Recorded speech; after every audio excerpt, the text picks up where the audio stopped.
안녕하십니까, 이재필입니다. 뉴노멀 시대 세수는 세부대에 오늘은 그 두 번째 시간이죠.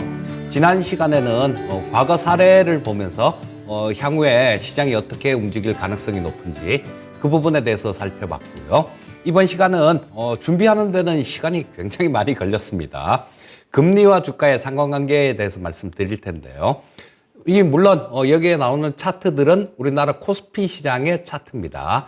그리고 이 금리를 인상하고 인하했을 때 그때 부분들은 미국의 금리예요. 그래서 이 부분들을 미국 시장에 1980년대부터 며칠 날 금리 인상을 했는지, 그리고 또 그때 당시에 우리나라 주가는 어떻게 반응했는지 그 부분을 딱 보기 좋게 정리를 해서 금리 인상 인하 했던 때마다 이렇게 정리를 해놨으니까요. 아마 오늘 이 강의를 보시면 이 금리하고 주가가 어떤 상관관계가 있는지, 어떤 경우에는 금리 인하를 해도 주가가 하락하고, 어떤 경우에는 금리 인상을 해도 주가가 상승하는 그런 경우가 있는데요. 그 부분에 대해서 아마 확실하게 아시게 될 걸로 생각됩니다. 자, 원래 금리와 주가는 이런 상관관계를 갖고 있죠. 금리와 주가는 반비례하는 게 일반적인 정설입니다. 왜냐하면 우리 금리가 이렇게 높아지면요, 굳이 위험 부담을 안고 주식을 할 필요가 없죠. 예전에 제가 학교 다닐 때, 그럴 때 중고등학교 시절, 그때는 우리나라 금리가 10% 이렇게 줬습니다. 그때는 그냥 은행에만 갖다 놔도 돈이 이렇게 자동으로 불어나던 그런 시기였어요. 하지만 우리 시청자님들 중에서도 꽤 많으실 겁니다. 금리가 굉장히 뚝 떨어지니까 이거 1년 은행 넣어놔봤자 남는 것도 하나도 없다. 에이구, 이럴 바에는 주식이나 사자 라고 생각하시고 주식 투자를 하신 분들이 상당히 많으실 겁니다. 그래서 일반적으로 금리가 올라가면 은행 쪽으로 돈이 몰리고요. 금리가 뚝 떨어지면 이 주식시장 쪽으로 좀 이렇게 돈이 몰립니다. 그래서 반비례 상황인데, 또 그런 부분들이 있죠. 금리가 높은 상황에서는 좀 안전자산들 이런 것들을 좀 선호하는 그런 현상이 나옵니다. 굳이 위험하게 안 하더라도 어느 정도 이 안전자산에서도 높은 수익률을 얻을 수 있으니까요. 자, 저금리 상황, 이런 상황에서 우리는 주식 투자를 하게 되죠. 즉 위험자산을 선호하는 그런 현상이 나타난다라는 겁니다. 자, 이 부분까지는 일단 교과서적이고 그런 얘기예요. 하지만 가장 중요한 거는 상황에 따라서 이 주식시장의 반응은 굉장히 틀려집니다. 그 부분에 대해서 오늘 공부를 할 거예요. 자, 보시면 이 화면은 우리 시청자님들께서도 좀 많이 보셨을 겁니다. 자, 그냥 이렇게 좀 있는데요. 검게 이렇게 아래 줄 이렇게 쳐진 부분, 거기가 0입니다. 0인데 이게 뭘 나타내는 거냐 하면 미국 국채 2년물하고 10년물의 그 가격 차이를 나타낸 그래프예요. 자, 이것도 80년대부터 쭉 있는 거죠. 당연히 이거는 제로 위에 있는 게 정상이겠죠. 왜냐하면 2년 동안 자금을 운영하는 거하고 10년 동안 자금을 운영하는 거하고 리스크는 10년 동안 하는 게, 10년 동안 묶어놓는 게 리스크는 훨씬 크겠죠. 그러니까 거기에 따라서 위험 프리미엄이 붙는 겁니다. 그렇기 때문에 당연히 10년물이 금리가 높아야 되는 게 정상이에요. 우리 은행에다 돈을 넣어도 마찬가지지 않습니까? 2년 동안 묶어두는 것보다 10년 동안 묶어두는 게 당연히 연리로 금리로 따졌을 때 훨씬 높게 줘야 되는 게 정상이에요. 하지만 간혹 이 금융시장에서는 그렇지 않은 경우가 발생됩니다. 자, 여러 가지 요인으로 이런 부분들은 발생이 되는데요. 수급적인 요인으로 발생될 수도 있고, 미국 쪽의 급격한 금리 변동, 이런 부분들 때문에 발생이 될 수도 있어요. 자, 그런데 여기서 중요한 거는 우리가 이 부분을 좀 살펴봐야 될 거예요. 자, 0이라는 선, 이 아래에 가끔 가다가 이렇게 한 번씩 들어오죠. 여기서도 들어왔고, 여기서도 들어왔고, 또 여기서도 들어왔고, 여기서도 들어왔습니다. 그리고 지금은 이게 이렇게 좀 올라가 있어요. 이렇게 좀 올라가 있는데, 여기서 보시게 되면 이렇게 마이너스로 가고 난 다음에 음영으로 이렇게 진하게 이렇게 색이 칠해져 있죠. 저 때가 미국의 경기 침체입니다. 경기 침체는 뭐 제가 판정을 하는 건 아니고요. 미국 정부에서 판정을 하는 것도 아닙니다. 엠버라고 하는데요. 전미경제연구소라고 있습니다. 그쪽에서 뭐 석학들이 거기에 이렇게 많이 모여 있는데요. 그분들이 이때 경기 침체였다라고 나중에 발표를 합니다. 이게 코로나 팬데믹 때는 되게 빨리 발표를 했는데도 한 6개월 경기 침체가 있고 난 다음에 6개월 정도 있다가 발표를 했어요. 근데 뭐 보통 보면 뭐 2년 있다가 발표할 때도 있고 막 그렇습니다. 아주 빨라야 1년 뭐 이렇게 걸립니다. 그래서 이 부분들 같은 경우는 그 엠버의 발표를 보고 대응을 하려면 늦어요, 이거는. 예, 그거는 늦기 때문에 그거는 뭐 볼 필요도 없는 부분이고요. 자, 여기서 선행 신호가 되는 거예요. 미국의 경기 침체가 이쯤이면 있겠다라는 거. 그런데 여기서 뭐 경고가 되는 거죠, 이거는. 이 금리가 장단기 금리 차가 역전이 됐다라는 거는 앞으로 경기 침체가 있을 수 있다. 야, 너네 경기 침체가 있을 수 있어. 나 이 장단기 금리로 신호를 줬어. 이런 역할을 하는 겁니다.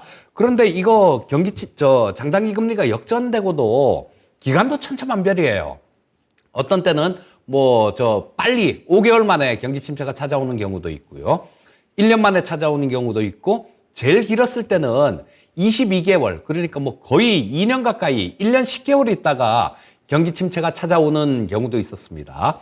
근데 우리 주식시장에서는 뭐 하루가 다르게 변하니까 뭐 그때 뭐 언제 올지도 모르는 그런 경기 침체를 좀 예상하면서 좀 거기에 지나치게 얽매이는 건 좋진 않은데요. 여기서 또 한 가지 중요한 신호가 있습니다. 보시면 자, 여기서 경기 침체는 요 부분이죠. 여기고 여기고 여기입니다. 시작이. 그리고 요거는 너무 가느네요. 코로나 때. 이거는 짧게 빨리 지나갔으니까 이 기간이 적은 겁니다. 자, 보시면 이 금리가 역전됐다가 되돌아오고 난 다음에 경기 침체가 발생이 되죠. 여기서는. 자, 여기서도 마찬가지 역전이 되고 난 다음에 플러스로 돌아서고 난 다음에 그때부터 경기 침체가 옵니다. 자, 여기서도 마찬가지로 플러스로 돌아서고 난 다음에 경기 침체가 찾아와요. 자, 여기서는 뭐 조금 마이너스권에서 그냥 바로 경기 침체가 시작됐습니다. 그렇다면 여기서 우리는 중요한 부분들을 또 유추해 볼 수 있는데요. 그게 뭐냐 하면 역전되고 난 다음에 스프레드 이 가격 차를 좀 이렇게 많이 늘릴 때, 그럴 때는 침체가 없다라는 겁니다. 이게 좀 이렇게 급격하게 좁히거나 아니면 이게 장단기 금리가 정상 상황으로 딱 오고 난 다음에는 그때는 경기 침체가 얼마 남지 않았다라고 보시면 돼요. 지금 현재 이 장단기 금리 역전이 가장 많이 차이 났을 때가 뭐 1.08 정도 차이가 났었어요. 근데 지금은 오늘 아침에 확인을 해보면 미국 국채 2년물하고 10년물의 가격 차이가 0.5 정도 됩니다. 이거 불과 저때 은행 조금 안 좋았었던 적 있죠. 한 3주 정도 된 것 같습니다. 그때 이후로 이렇게 굉장히 빠른 속도로 급격하게 좀 이게 축소가 됐어요. 그렇기 때문에 일단 이런 부분들을 본다라면 그쵸? 뭐 그런 게 조금 어려운 부분들이 있을 수도 있겠다라고 일단은 생각을 하시는 게 좋을 것 같고요. 자, 이제부터 금리와 주가에 대해서 자, 역사에 대해서 들어가겠습니다. 85년도부터 2023년이면 야, 이거 뭐 30년도 넘은 거죠. 그러니까 뭐 거의 이 역사를 보시는 거다라고 생각을 하시면 됩니다. 자, 이것도 마찬가지 코스피 차트라고 말씀드렸어요. 자, 미국이 이때는 85년 3월 달부터 87년 9월 달까지 차트인데요. 자, 미국이 금리를 85년 3월 달에 8.5%에 있던 금리를 86년도 8월 달까지 5.8%까지 금리를 인하합니다. 자, 우리나라 주식시장은 어떻게 됐습니까? 쭉 올라갔죠. 쭉 올라갔고 그 이후에 또 금리를 인상을 했는데 우리나라 주가가 뭐 금리를 올리든지 말든지 나는 간다라고 그냥 쭉 가고 있어요. 자, 이런 부분들도 나오는데 이게 왜 이런 현상이 나왔을까요? 이때는 우리나라가 굉장히 고도 성장을 하던 그런 시기입니다.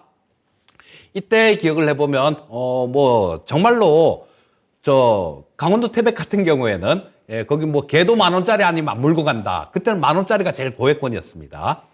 그런 얘기까지 하던 그렇게 엄청나게 좋을 때였어요.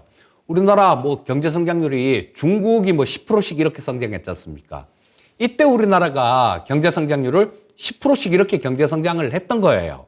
그러면서 그게 88년도 88 올림픽 때까지 쭉 그렇게 고속 성장을 합니다. 그런 과정에서는 뭐 아무 상관없어요.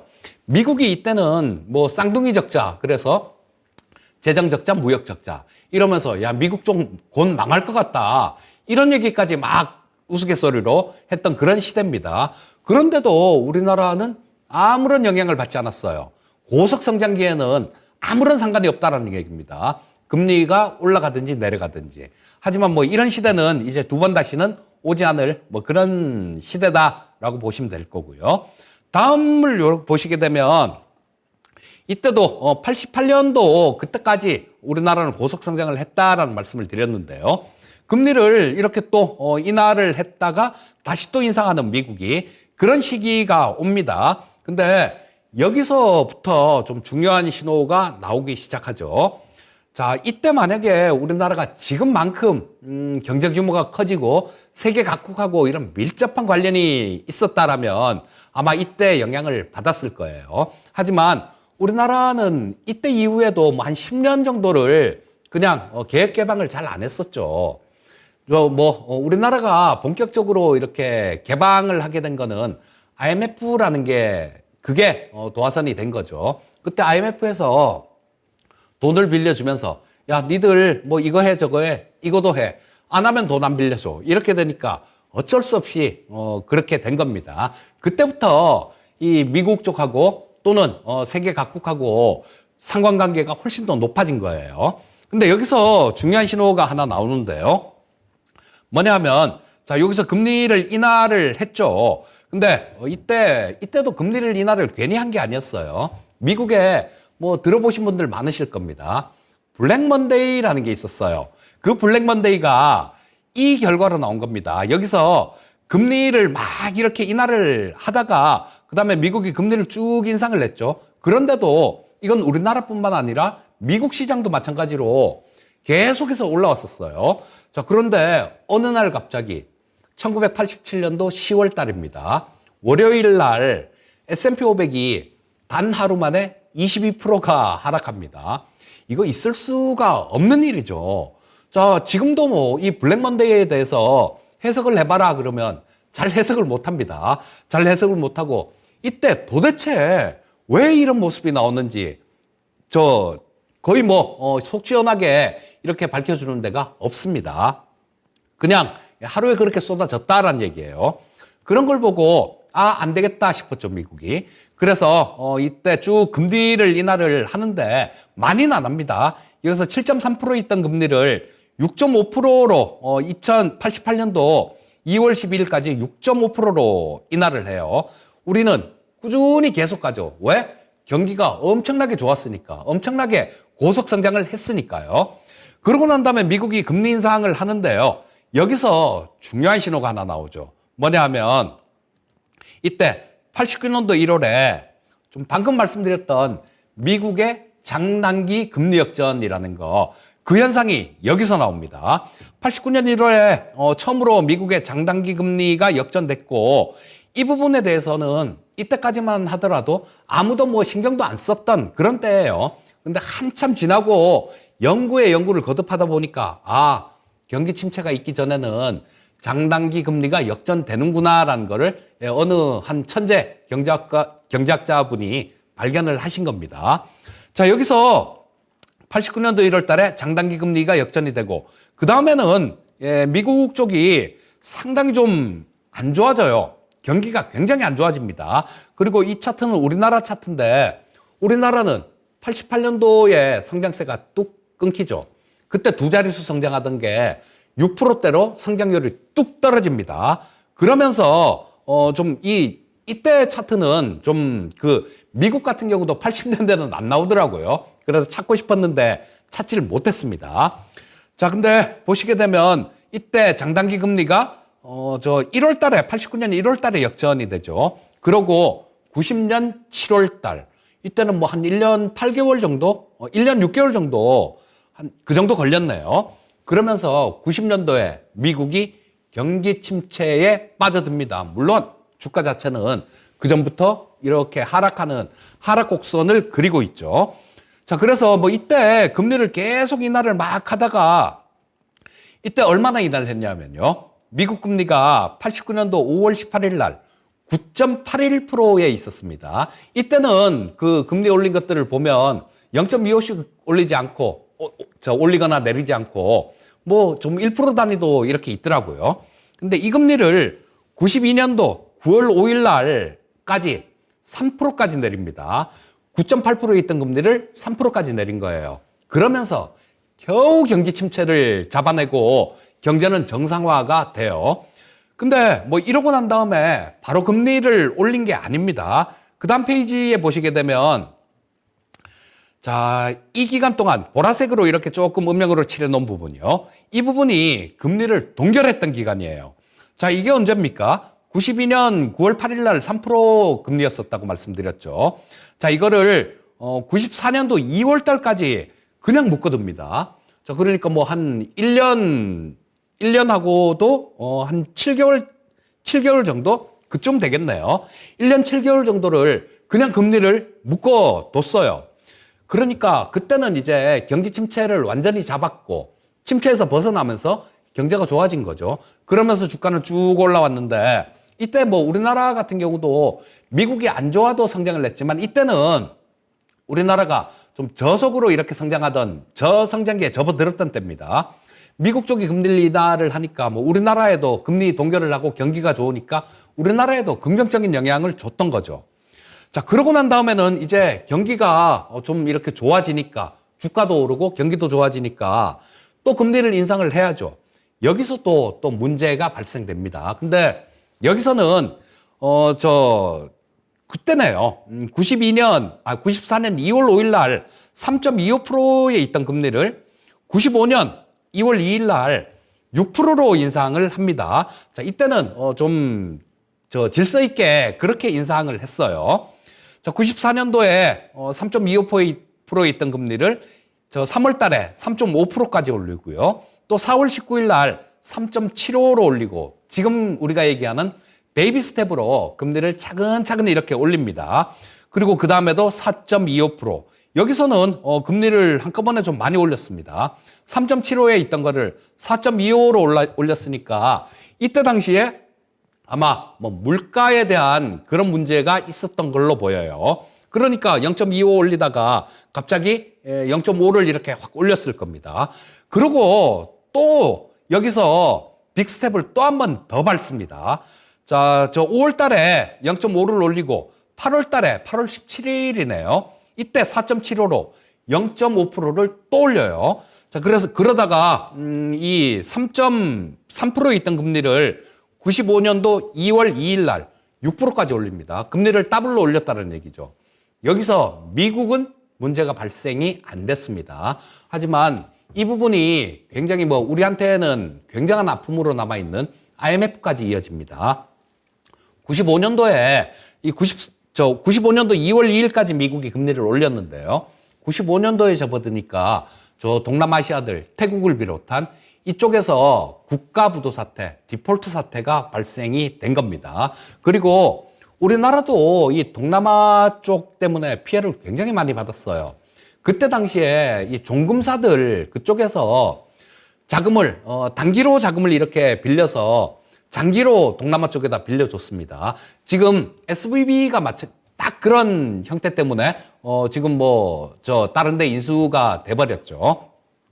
SVB는 예금들 내줄 것들이 있는데 이걸 미국 장기 국채에다 투자를 했지 않습니까? 그러니까 와서 돈 주세요 그러니까 돈을 못 주니까 그래서 어려움을 겪게 된 건데요. 이때 우리나라가 종금사들 쪽에서 CP는 보통 90일짜리로 발행을 하죠. 그렇게 돈을 빌려서 계속 연장하면 되니까요. 연장은 당연히 될 줄 알았고 그러던 시대였으니까. 그런데 이런 부분들을 태국이나 동남아 같은 데 빌려줬다가 못 받게 되니까 달러가 없어진 겁니다. 그러면서 여기서 금리 인상을 하고 난 다음에 94년도 이때 금리 인상을 하면서 나타난 후유증은 미국 말고 다른 신흥국들 이런 쪽을 초토화시키는 그런 결과로 이어집니다. 이때 조지 소로스는 뭐 하루에 1조씩 이렇게 벌었다 그래요. 환투기를 해서 그렇게 벌었다고 얘기를 합니다.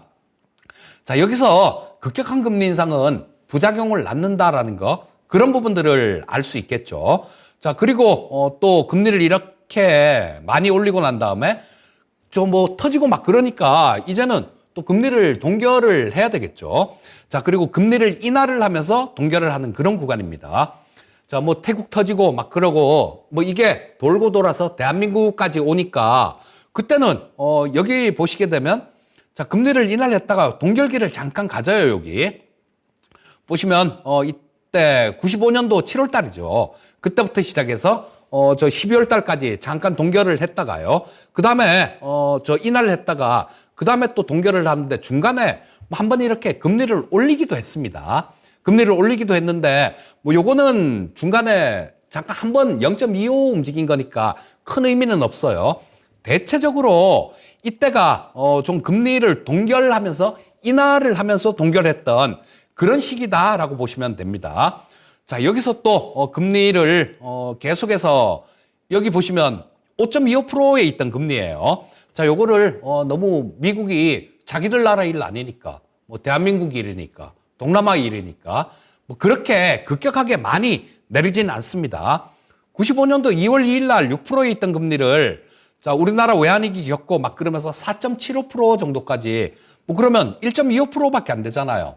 자, 그리고 금리 인하를 중단을 합니다.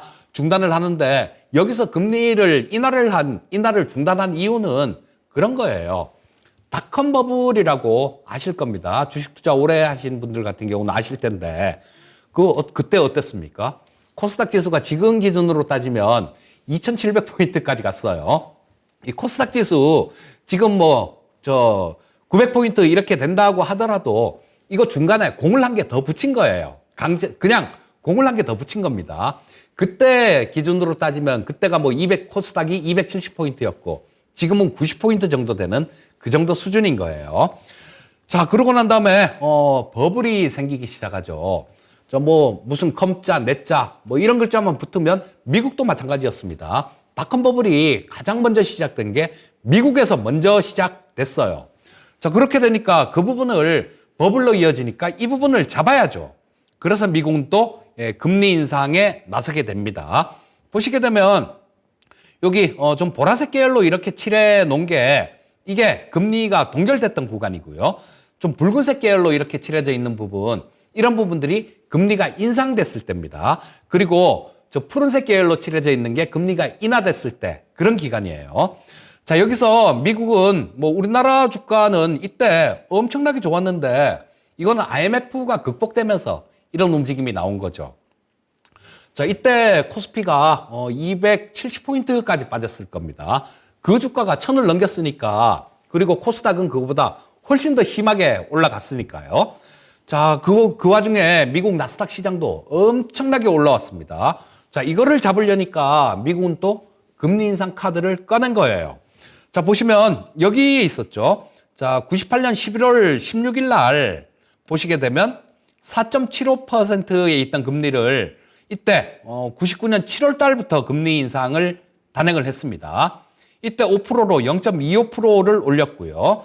또 그 다음에도 여기서 8월 25일 날 5.25%로 0.25를 올렸고, 또 그 다음에 5.5를 올렸고, 그 다음에 5.75 이렇게 올리면서 0.25씩 이렇게 올리면서 6%까지 금리를 올립니다. 그런데 이게 버블이 있었던 시기, 그런 시기에는 조금만 거품이라는 게 원래 그렇지 않습니까? 약간의 충격만 가도 팡 하고 터지죠. 금리를 아주 급격하게 올리지 않았는데요. 자, 이때 제일 마지막에 굉장히 세게 한번 올렸어요. 자, 여기서 6% 금리를 딱 보여주고 난 다음에 이때 5월 17일 날 6.5%로 이때 빅스텝을 확 올려버립니다. 그러면서 버블이 완전히 터져버린 거예요. 그 이후에 경기 침체로 또 가게 되죠. 여기서도 중요한 게 또 하나 나옵니다. 금리를 인상을 하는 과정에서 자, 이때 2월 달이죠. 2000년 2월 달에 미국의 장단기 금리가 역전이 됐습니다. 그런데도 불구하고 연준은 2월 3일 날 5.75%에 있던 금리를 또 6%대까지 또 올렸고 그 다음에 또 6.5%까지 한 번에 0.5%를 올려버려요. 자, 장단기 금리 역전이 됐음에도 불구하고 그렇게 올렸다는 겁니다. 이거는 두말할 필요도 없이 다음에 경기 침체로 이어집니다. 2020년 2월 달에 역전됐던 미국의 장단기 금리가 2003년 2월 달에 미국의 경기 침체로 이어져요. 닷컴 버블 무너지면서. 이때 이후로 나스닥이 10년 넘게 그 전에 있었던 고점, 그걸 뚫지를 못합니다. 10년 넘게 헤매는 그런 사태로 이어지게 된 거예요. 자, 그 이후에, 미국은 또, 여기서 뭐 일들이 좀 많이 있었죠. 뭐 우리나라, 카드 사태, 우리나라로 따지면 2003년에 카드 사태도 있었고요. 그리고 결정적으로 여기서 안 되겠다 싶었던 부분들, 그런 부분들이 9.11 테러도 있었습니다. 자, 뜨거라 싶어갖고, 그러고 난 다음에, 금리를 인하한 거는 경기 침체로 이어지는 걸 막지 못했다라는 얘기예요.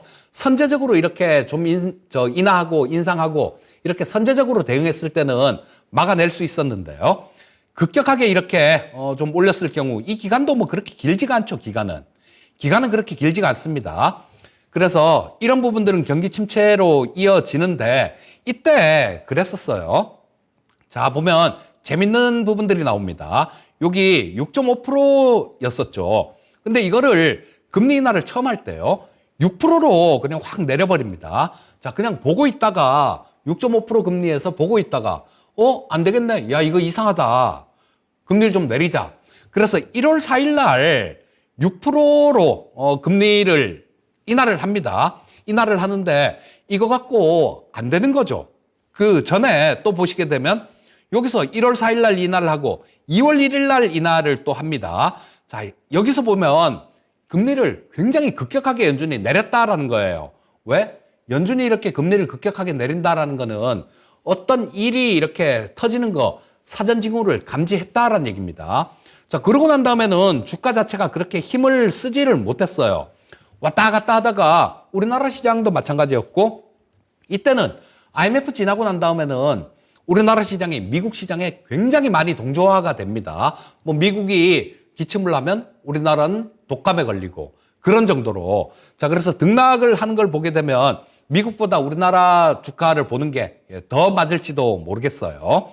자, 여기서 6%, 5.5%, 그 다음에 5%, 4.5%, 4%.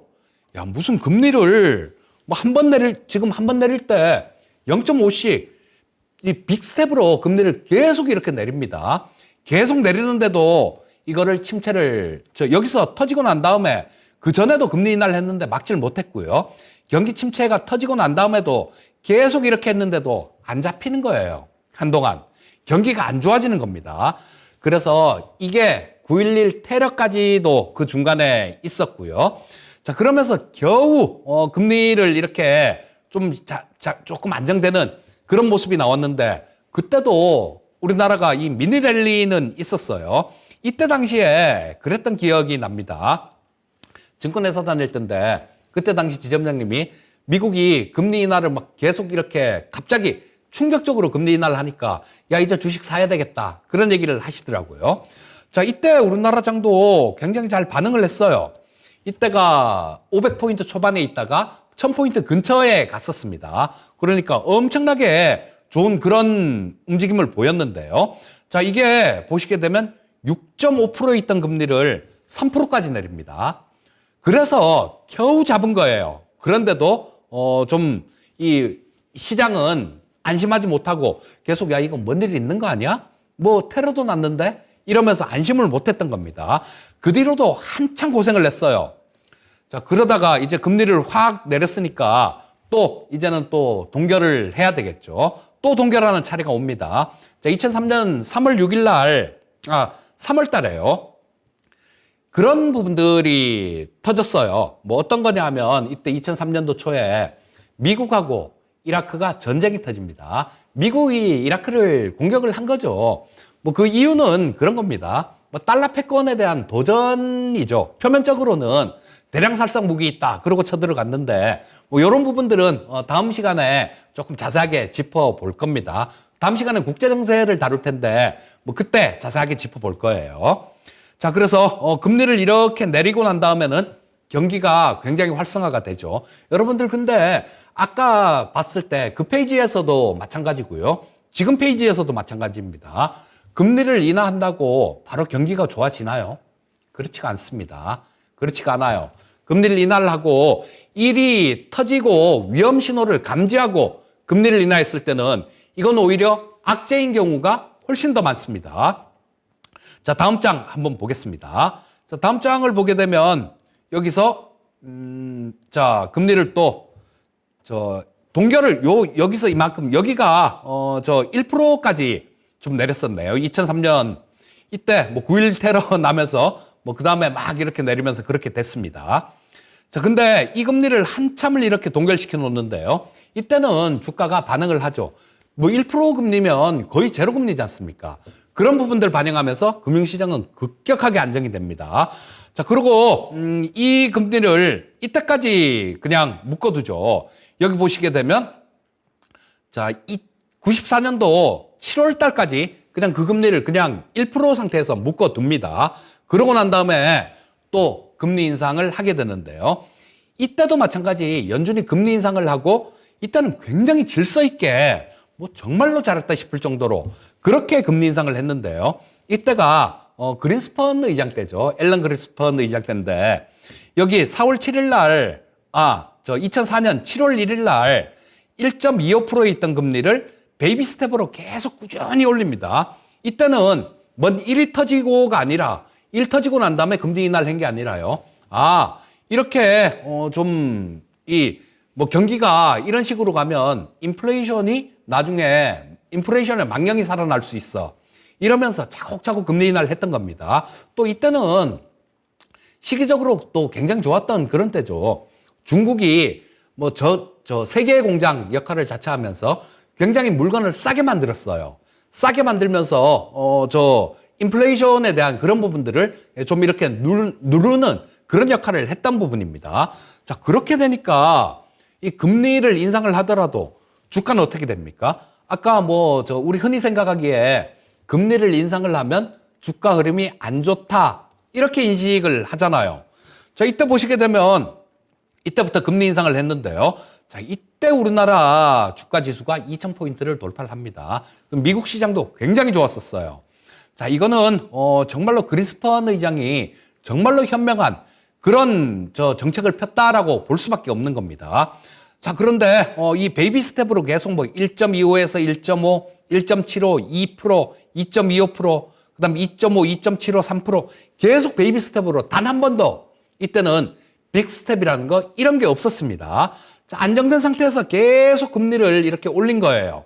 그런데도 불구하고 2006년도 2월 달이 되니까 미국의 아까 말씀드렸던 그 미국의 장단기 금리가 역전이 됩니다. 물론 이 장단기 금리가 역전되는 거는 저는 이걸 보고 계속 정리하면서 생각을 좀 하다 보니까요. 미국의 그 경기 침체가 오긴 오는데 그 기간은 금리를 올린 그 기간, 이 기간에 좀 비례한다라는 지금 계산을 해보면 그렇습니다. 그런 생각이 들더라고요. 이때는 굉장히 오랜 기간 동안 금리를 차분하게 올렸죠. 그래서 2006년도 2월 달에 장단기 금리가 역전이 됐는데 미국의 경기 침체는 2008년도에 찾아옵니다. 굉장히 기간이 길었다라는 거예요. 자, 여기서 장단기 금리 역전이 되고 난 다음에 조금 위험 신호들이 이렇게 터지죠. 자, 결국은 연준이 금리를 급격하게 오른 데 따른 부작용이 나오는 겁니다. 자, 전에 페이지에서도 봤듯이 그때는 미국에서 안 오고 동아시아 국가들 이런 쪽에서 우리나라를 비롯한 그런 쪽에서 터졌습니다. 이때는 전 세계적으로 같이 터져요. 다 터집니다. 여기에 대한 부작용은. 자, 보시면 그 다음 페이지에 요거는 제가 지난주에 좀 보여드렸던 부분일 거예요. 자, 여기서 이렇게 금리를 인하하는 후유증이 2007년도부터 나타나기 시작한 겁니다. 자, 뭐 2007년도 2월 달이 되니까요. HSBC에서 우리 모기지 쪽에서 100억 불 손해 봤는데요. 100억 불이면 뭐 환율 1,300원으로 계산을 해봐도 13조가 저 손해가 난 거죠. 그리고 또 여기서 미국의 또 모기지 대출회사 센츄리도 파산을 하고요. 그 다음에 뭐 저 베어스턴스가 처음 문제가 나온 것, 우리 이 나중에는 미국의 연준에서 자금을 지원해주고, 그리고 이거는 JP모건의 인수가 되죠. 베어스턴스는 나중에는. 자, 근데 이쪽도 마찬가지. 우리도 되게 많이 손해봤어요. 그러는데 이때 이 베어스턴스는 미국의 5위 투자 은행이었습니다. 자, 뭐 이때 3, 4, 5위가 다 거들난 거였어요. 3위는 메릴린치였는데 메릴린치는 BOA의 인수가 되고요. 4위 리만 브라더스는 그냥 파산 처리를 해버렸죠. 이거는 수습을 하려니까 도저히 수습이 안 되니까 파산 처리를 해버린 거고, 베어스턴스는 5위 은행이었는데 여기서 그렇게 또 손실이 났다라고 그렇게 고백을 합니다. 근데 이때도 마찬가지로 보시게 되면 금리를 뭐 인하를 하거나 그럴 생각을 안 했어요. 나중에 부랴부랴 금리를 인하합니다. 그건 다음 장에 보시면 나옵니다. 자, 여기서 또 뭐 계속 이러다가 도저히 안 되겠으니까 뭐 사건이 터지고 하나 막으면 또 터지고 하나 막으면 또 터지고 계속 터지니까 미국은 여기서 보시면 금리 인하를, 자, 이때가 2006년도 3월 달이에요. 근데 2007년도 뭐 그때까지도 그렇게 금리 인하를 안 했어요. 계속 터지는 거 보다 안 되겠으니까 이때 금리를 급격하게 인하를 합니다. 보시면 여기가 6월 30일이죠. 자, 2006년도 6월 30일 날 5.25%에 있던 금리입니다. 자, 이 금리를 여기 2007년도 9월 달에요. 50bp를 내립니다. 4.75로 50bp를 내렸어요. 그러고 난 다음에 또 이때도 금리 인하를 하고 금리 인하를 또 하고, 그러고 난 다음에 보시면 여기서 중간에 또 하다 안 되겠으니까 여기죠, 여기서 요거는 굉장히 충격적으로 금리를 인하를 또 합니다. 4.25%에 있던 금리를 3.5%로, 이거 자이언트 스텝이죠. 0.75를 한꺼번에 내립니다. 자, 이때 2008년도 1월 달 뭐 이때 굉장히 급했던 거예요. 뭐 하나하나 막 계속 터져 나오니까, 정신없이 터져 나오니까 도저히 안 되겠으니까 금리를 그렇게 인하를 했습니다. 자, 그리고 4.25에 있던 거를 이렇게 인하를 하고, 그리고 또 하고, 또 이때도 빅스텝을 한 거예요. 자, 1월 23일 날 연준은 통화정책회의를 해서 3.5%로 금리를 0.75를 한꺼번에 낮추고, 이때는 그러고 1월 31일 날 또 합니다. 우리 코로나 팬데믹 때 연준이 그 금리 인하를 할 때 뭐 갑자기 긴급회의를 소집을 해서 금리 인하를 확 했잖아요. 이때도 똑같이 했어요. 이때도 똑같이 0.75를 인하를 하고 또 거기서 0.5를 또 인하를 하고, 자, 굉장히 많이 풀었다라는 얘기입니다. 자, 근데 이때는 벌써 연준이 이렇게 급하게 했을 때요. 물론 여기 2007년도 12월 달에 경기 침체가 됐다라는 거, 이 부분은 한참 뒤에 발표가 됩니다. 자, 여기서 이런 부분들이 나오고 두들겨 맞은 거예요. 자, 그러면 우리가 연준이 금리를 인하한다고 좋다라고 생각하기에는 여기서 시장이 말해주지 않습니까? 아까 페이지에서도 봤을 때 시장이 말해줬잖아요. 이 부분들이 금리를 인하를 한다고 좋은 게 아닙니다. 결코 좋은 게 아니에요. 자, 그러고 난 다음에 이때는 엄청나게 좋은 시절이었었죠. 리만 사태 지나가고 미국의 금리가 제로 금리를 유지를 하는데, 이거 2008년도 12월 달부터 2015년도 12월 달까지니까 7년간을 제로 금리를 그냥 유지를 합니다. 그냥 금리 안 올려. 워낙 2008년도에 리만 사태 때문에 워낙 고생을 해서 그런 거예요. 자, 그 상태에서는 미국 시장은 많이 올랐죠. 우리나라 시장은 그냥 이게 끝이었습니다. 여기서 1000포인트 깨졌던 주가가 2000포인트 이렇게 좀 이상으로 이렇게 좀 올라오고 난 다음에, 그러고 난 다음에 7년간 옆으로 박스권을 이렇게 그리게 되죠. 자, 그 이후에 미국은 미국 시장만 굉장히 좋았던 거예요. 그 이후에 또 이제는 저 금리를 또 조금 이렇게 한번 이렇게 동결을 하고 난 다음에 저 한번 금리를 이렇게 살짝 좀 건드려 봅니다. 이때 0. 제로 금리였었는데 요거를 2015년도 12월 17일 날 0.5%로 베이비 스텝으로 살짝만 올려봐요. 뭐 그 전에 워낙 힘들었으니까 살짝 뭐 어떻게 되나 시장 반응을 보려고 한 거예요. 그런데 이때도 금융시장이 좀 요동을 쳤습니다. 그러니까 이때 뭐 그 이후로도 한 1년간을 2016년도 11월 달까지 금리를 잡아둡니다. 동결을 내요. 자, 그러고 난 다음에 금리 인상을 냈을 때 시장 어떻습니까? 좋잖아요.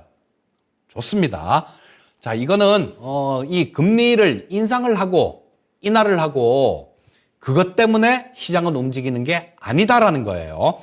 각각 케이스별로 이 뭐 금리 인상이 좋을 수도 있고 안 좋을 수도 있고 그렇게 작용을 하는 겁니다. 자, 여기서는 우리 지금 미국의 재무장관 하시는 제넷 옐런 장관님이 이때 연준 의장을 하셨죠. 이때도 굉장히 현명하게 잘 대응을 한 겁니다. 저 여기서 얼마나 질서정연하게 0.75에 있던 거를 1%로 올리고 1.25%로 올리고 1.5, 1.75 빅스텝이 없잖아요. 계속 이렇게 조금씩 이렇게 올리면서 경제 충격을 최소화했다라는 겁니다. 자, 그러고 난 이후에 2008년도 12월 달 뭐 이때까지 저 2.5%로 이렇게 금리를 올렸으니까 이걸 고금리 상태다 이렇게 볼 수는 없는 거죠. 자, 그리고 금리를 좀 올리다가 자, 또 금리 동결을 합니다. 2018년 12월 20일부터 2009년도 6월 달까지 뭐 한 6개월 정도가 되겠네요. 금리를 올리고 난 다음에 그 기간 동안 그냥 지켜본 겁니다. 그냥 지켜보고 이때는 이제부터는 그 파월 의장, 지금 연준 의장 하시는 파월 의장이 연준 의장을 하는데요. 자, 보면 여기서 좀 금리 동결 기간이 나오고 난 다음에 또 잠깐 인하를 했는데 이때는 반강제적으로 인하를 했던 것 같아요. 이때 트럼프 때였었는데요. 기억나는 게 뭐 트럼프가 저 연준에다가 압력을 막 줬죠. 금리 인하해. 이런 압력을 막 주니까 저 파월 의장이 처음엔 버텼어요. 그냥 뭐 금리 인하를 안 하고 뭐 지금 상태에서 금리를 인하를 하게 되면 안 된다라는 뭐 타버린다. 경제가 타버린다. 막 그런 논리를 대면서 안 했는데 트럼프가 원래 연준법에는 이 연준 의장을 이렇게 뭐 중간에 끌어내리는 그런 법 자체가 없습니다. 근데 트럼프가 내가 지금 연준 의장을 해고할 수 있는 그런 뭐 어떤 방법이 있는지 내가 찾아보고 있는 중이야. 이러면서 굉장히 압박을 강하게 해요. 뭐 그러다가 보험적 금리 인하 뭐 이런 핑계를 대면서 금리 인하를 합니다. 그 이후에 또 금리 인하를 좀 이렇게 했는데요. 자, 이게 우연인지 어떤지 모르겠습니다만 그러고 난 다음에 코로나 팬데믹이 찾아온 거예요. 자, 이 코로나 팬데믹 같은 경우는 경기 침체로 이어졌죠. 근데 지금 이 부분을 한번 가만히 좀 복기를 해보면 곰곰이 한번 깊숙하게 생각을 해보니까 그런 것 같아요.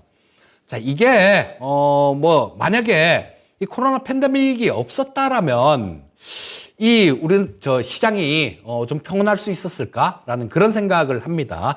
이때는 뭐 미중 무역 분쟁 뭐 이런 부분들도 막 있었죠. 오히려 코로나 팬데믹이 지나면서 그때 잠깐 팬데믹 때 잠깐 그때 안 싸웠고 지금 요즘은 또 많이 싸우지만요. 이러면서 또 돈이 엄청나게 풀려버린 겁니다. 자, 이게 금리 인하를 처음 할 때 그때는 주가가 반응을 안 한다라는 거예요. 반응을 안 하고 더 이상 좀 낮출 수 없는 그런 상태까지 갔을 때 리만 사태 때 2008년도에 아까 보셨죠? 자, 제로 금리에 가서 그러고 난 다음에야 시장은 엄청나게 급등하는 모습을 보였고요. 뭐 금리 인하를 조금씩 하는 이런 구간에는 주가는 계속 흘러내립니다. 자, 이때도 마찬가지였어요. 갑자기 연준 회의 열어갖고 제로 금리 그리고 이때는 야, 우리 이제 회사채도 사줄게. 그리고 자금을 푸는 거는 무제한이야. 무제한으로 자금을 푼다라는 그런 얘기까지 했지 않습니까? 자, 그러면서 주가가 이렇게 급등을 했다라는 거예요. 즉, 지금 오늘 말씀드리는 요지는 그런 겁니다. 금리 인하가 주가 상승을 보장하지 않고요. 금리 인상이 주가 하락을 보장하지 않습니다.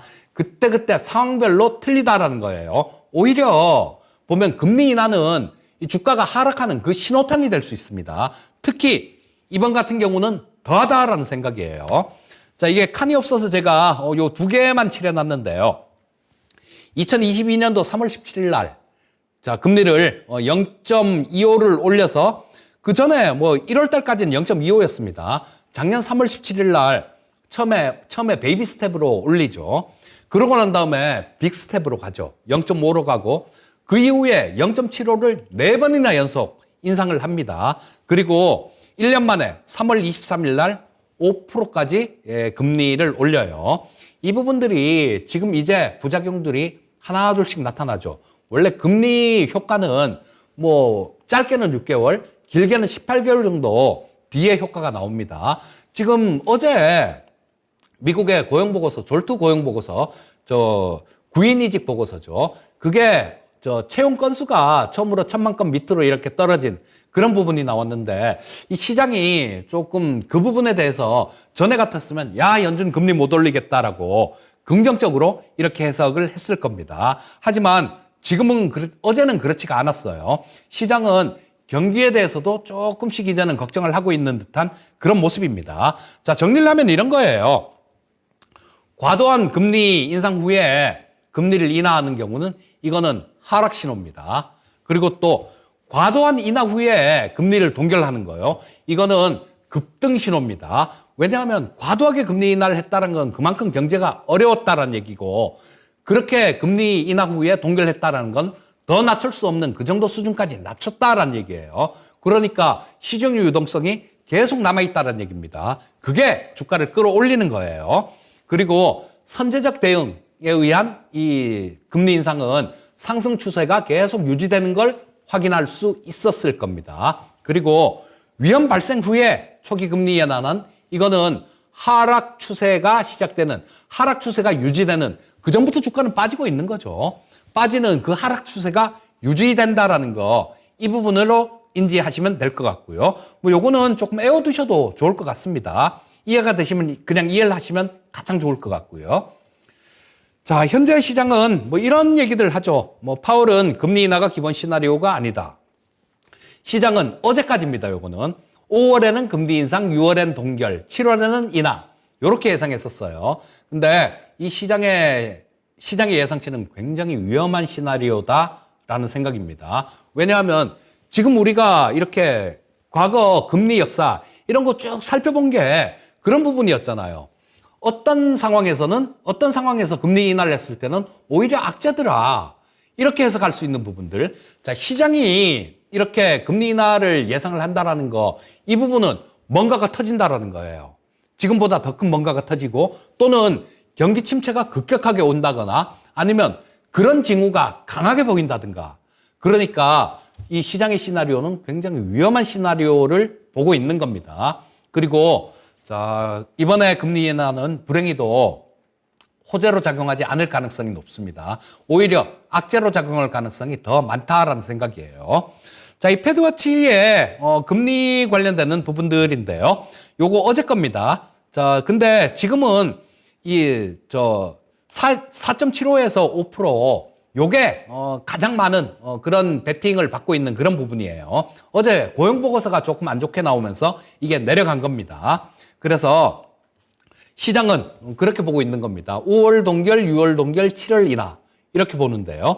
7월에 만약에 인하를 한다라면 그 전에 뭐가 좀 터졌다라는 얘기, 뭔가가 터진다라는 얘기, 그런 얘기로 보셔도 될 것 같아요. 자, 지금 미국의 현재 시장 상황 점검입니다. 미국의 과도한 금리 인상은 경기 침체로 연결된다라고 볼 수밖에 없을 것 같아요. 지금 현재 상태에서는. 근데 또 아까도 보셨죠?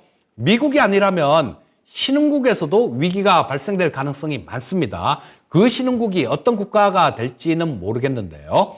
자, 그리고 뭐 이런 부분들이 우리나라만 아니었으면 좋겠는데 이 세계 각국이 이렇게 어려워지면 그 환투기 세력들 이런 사람들이 준동을 하게 됩니다. 그 사람들은 이렇게 보다가 고리가 약한 고리가 있으면 거길 공격하는 거예요.